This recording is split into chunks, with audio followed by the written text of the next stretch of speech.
মা কোথায় থাকেন জানো তো? সেই হিমালয়ের কৈলাসে।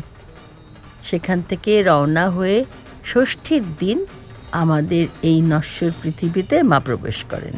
আমরা তাকে বোধন করে ঘরে তুলি। তো মা তো একা আসেন না, ছেলে মেয়ে সব নিয়ে আসেন। একান্নবর্তী পরিবার তো। এই, তুমি একান্নবর্তী মানে জানো তো? আমার নাতনিরা জানে না। একবার আমার ছোট নাতনিকে জিজ্ঞেস করেছিলাম, কি বললো জানো?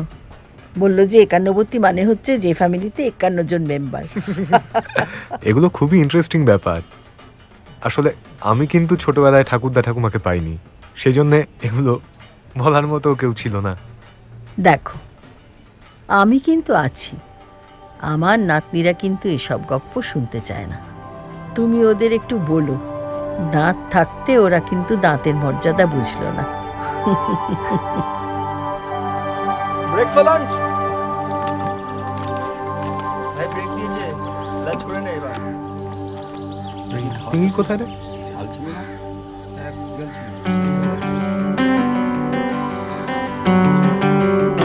দাদা টেবিলে প্লেট করে দিয়ে দাও।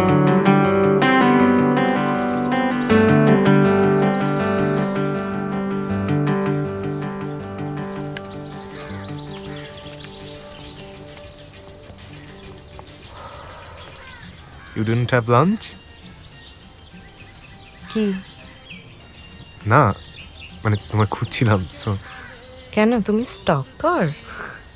এই না না, আমি এই প্রোডাকশনের পক্ষ থেকে তোমাদের ফ্যামিলির সবাইকে আমরা একটা ছোট গিফট দিচ্ছি। এটা তোমার। ওয়াও, বোমা টোমা আছে নাকি? না না, but I am sure it will make you look like a bomb. Really?